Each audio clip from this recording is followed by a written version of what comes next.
फुलजी में अटे जो बहरान शिदत अख्तियार करे वियो। सस्ते अटे जा स्टॉल न लगा, शहरी रोडन ते निकिरी आया।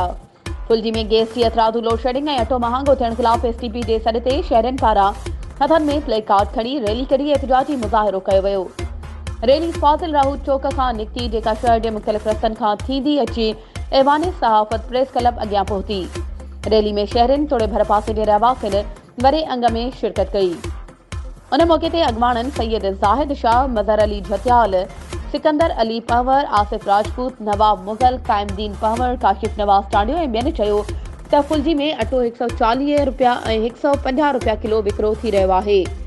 चकी मालिक सरकारी अघ ते सस्ती कणक ख़रीद करे सस्ते अटे जा स्टॉल लॻाइण बदिरां महांगो अटो विकिरो करे ग़रीब माण्हुनि खे ॿिन्ही हथनि सां फुरे रहिया आहिनि।